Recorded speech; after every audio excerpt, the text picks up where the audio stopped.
बेटी जा तिजोरी से पैसे निकाल ला। माँ जी। मेरी बेटी।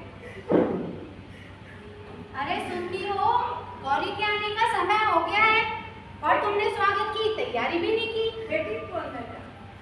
अरे तुम यहाँ खड़ी हो, तुमने जाकर तैयारी करो स्वागत की। जरा ये भी तो देख लें हम अपनी बेटी का स्वागत कैसे करते हैं।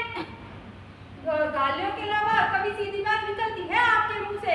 जब देखो तब भिड़क ये बातें। ये लो, इसमें कौन सी गाली दे दी मैंने? लो आ गई गौरी। अरे खड़ी खड़ी मेरा मुंह क्या देख रही हो? जाकर अंदर से मिठाई का थाल ले आओ।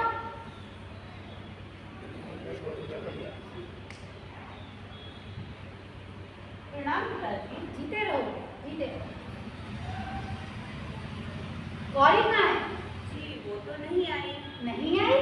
क्यों? तबीयत तो ठीक है ना उसकी? तबीयत तो ठीक है पर फिर उन्होंने विदा करने से मना कर दिया। विदा नहीं किया?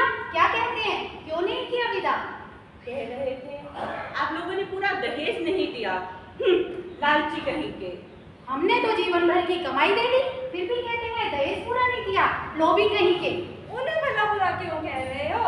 आपने भी तो यही किया है, किसी की बेटी को विदा ना करके आप भी तो यही कर रहे हो।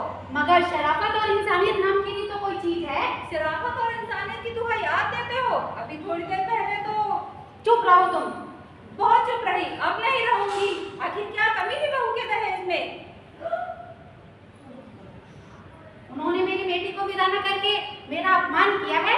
मैं उनसे ऐसा बदला लूंगा कि आपने भी तो अपमान किया है उनकी बेटी को विदा ना करके। जैसा सम्मान अपनी बेटी का चाहते हो वैसा सम्मान दूसरे की बेटी को भी दो। जब तक अपनी बेटी और बहू को एक सा नहीं समझोगे ना ही तुम्हें सुख मिलेगा ना शांति। शायद तुम ठीक कहती हो गौरी की माँ।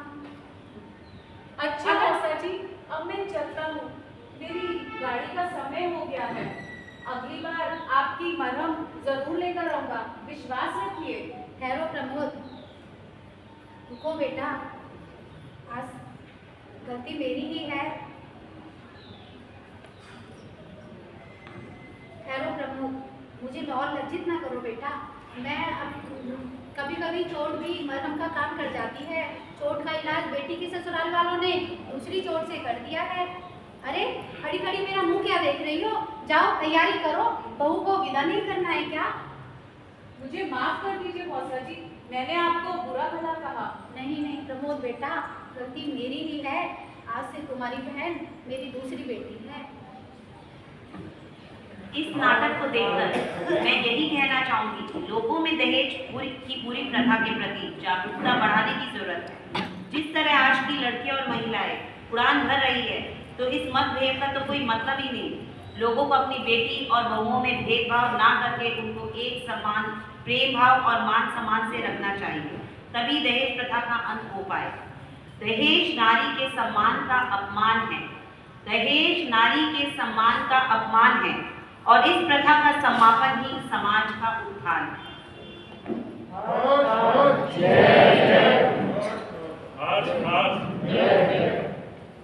बहुत अच्छी नाटिका थी, पर ये नाटिका थी और इस इशू के लेकर के जिंदगी में जो होता है वो नाटक होता है। बहुत जबरदस्त नाटक। मुझे लगता है कि दहेज ना लेने वाले बहुत ज़्यादा बढ़ रहे हैं। ना लेने वाले उनसे पूछे तो स्पष्ट कहते हैं हमने कुछ नहीं लेना, लड़की वाला जो देना चाहे अपनी बेटी को दे। फिर पूछते हैं लड़की वाले से कि आपका खर्च कितना हुआ, वो बताता है 50 लाख, 70 लाख, 1 करोड़, 2 करोड़, 3 करोड़। बेटी वाले बेटी को कितना दिया, तो वो राशि 20-25% होती है, इतनी होती होगी।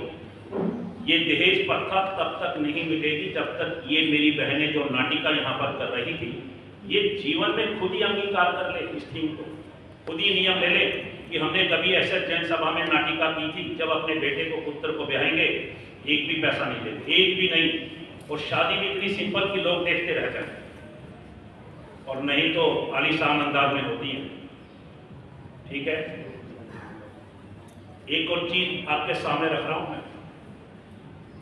1 करोड़, 2 करोड़ शादी पे खर्च करने वाले एक प्रथा हुआ करती किसी टाइम में।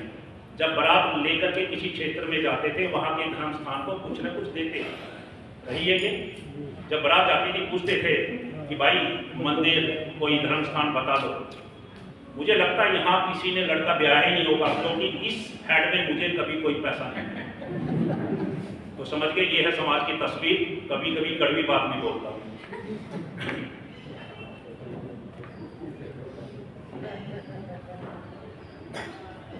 चलिए, बबीता धारीवाल एक भजन बाद में, अभी इससे पहले एसएम जैन साहब, ठीक है, उनको बुला लेता हूँ। नमन साहब आपका बस हमारे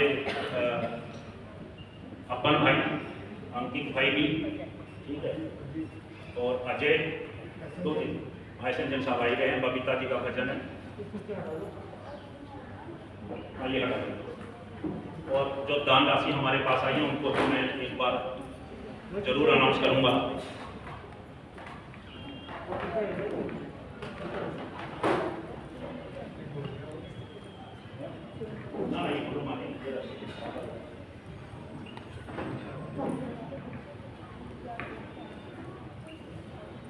महान संतों, 10 संयमी संतों की ये महान शिष्याएं,